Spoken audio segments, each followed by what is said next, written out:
Gaza को बेच दिया है। जी हाँ, वही पाकिस्तान जो 70 साल से फिलिस्तीन के लिए लड़ने का दावा करता था, जो इजराइल को मान्यता तक नहीं देता था, आज वही पाकिस्तान दावोस में इजराइल के साथ एक मंच पर बैठकर गाजा को न्यू गाजा बनाने का खेल खेला रहा है। और ये सब हो रहा है ट्रम्प के बोर्ड ऑफ पीस के नाम पर, जिसे पूरी दुनिया ने बॉयकॉट कर दिया है। 60 देशों को बुलाया गया है और 20 ही देश आए हैं। जर्मनी, फ्रांस, कनाडा, भारत किसी ने शिरकत नहीं की, लेकिन शहबाज शरीफ और आसिम मुनीर पहुंच गए हैं। IMF के लोन पर जी रहे हैं, लेकिन अमेरिका को 1 बिलियन देने का वादा कर दिया है। नमस्कार, आप देख रहे हैं द बेस्ट टॉक मीडिया और मैं हूं आपके साथ साध्वी दुबे।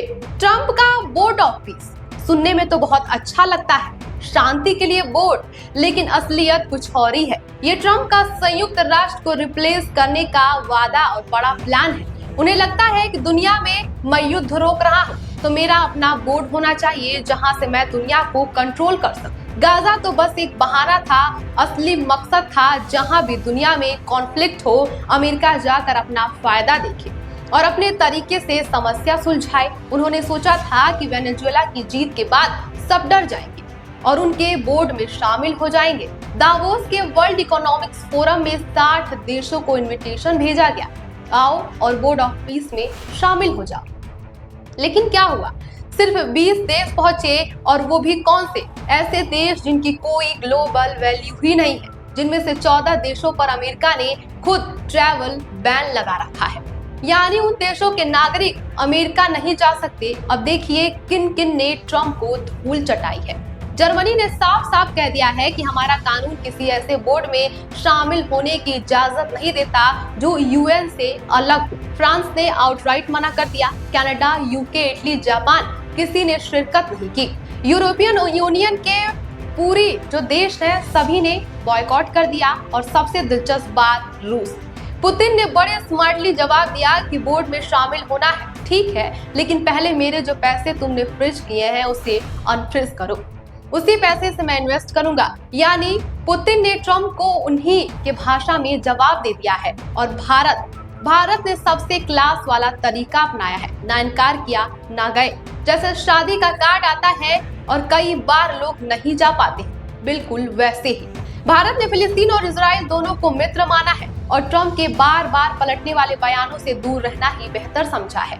भारत के पूर्व डिप्लोमेट्स ने भी कहा है कि भारत को ऐसे सेटअप में नहीं बैठना चाहिए जहां ट्रम्प खुद को सबसे ऊपर रखने की बात करते हैं। और जो 20 देश आए उनमें इंडोनेशिया के प्रेसिडेंट सुबियांतो थे और हाँ, पाकिस्तान के शहबाज शरीफ भी। बाकी सब चेहरे ऐसे थे कि पूछिए ही मत। अब आते हैं असली खेल पर।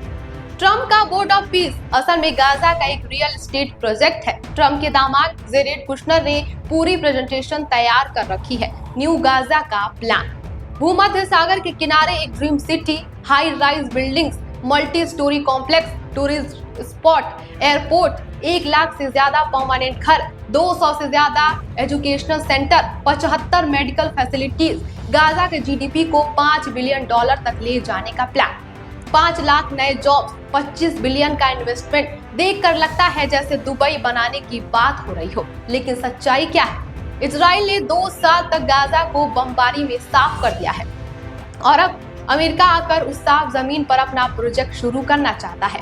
ये वही कहानी है जो हिंदी फिल्मों में दिखाई जाती है। अपराधियों को झुग्गी झोपड़ियां साफ करवाओ और फिर वहां हाई राइज बिल्डिंग बनाओ। गाजा के मूल निवासी कहाँ जाए? उनका क्या होगा? कुशनर ने साफ कहा है कि हमास अगर हथियार छोड़ देगा तो उन्हें सेना या पुलिस में जॉब मिल जाएगी। क्या मजाक है ये?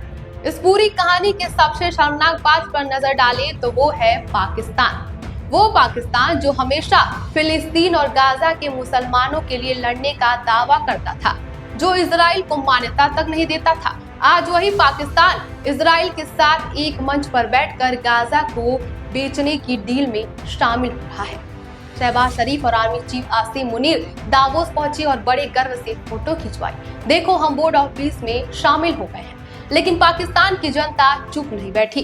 पूरे पाकिस्तान में सरकार की ट्रोलिंग हो रही है। इमरान खान की पार्टी PTI ने कहा कि हमने 3 साल पहले ही कहा था कि शहबाज शरीफ गाजा को बेच देंगे और आज यही हो रहा है। पाकिस्तानी न्यूज चैनलों पर बहस छिड़ी हुई है। हमने गाजा के मुसलमानों के साथ क्या किया? पीटीआई ने डिमांड की है कि पाकिस्तान तुरंत बोर्ड ऑफ पीस की सदस्यता वापस ले। लेकिन सबसे मजेदार बात, जब पूछा गया कि $1 बिलियन कहां से लाओगे, तो जवाब आया IMF से लेंगे और उन्हीं को वापस कर देंगे। ये तो कोई भारी कॉमेडी लगती है। वो पाकिस्तान जो फटी हुई रोटी पर जी रहा है, जो IMF के लोन में बेल आउट बचा रहा है और जो अमेरिका के $1 बिलियन देने की बात कर रहा है, वो खुद ही एक भिखारी देश है। फिलहाल इस खबर पर आपकी क्या राय है, हमें कमेंट बॉक्स में जरूर बताएं और देश दुनिया की तमाम खबरों को देखने के लिए हमारे चैनल को सब्सक्राइब करें। बने रहिए हमारे साथ और देखते रहिए द बेस्ट ऑफ मीडिया।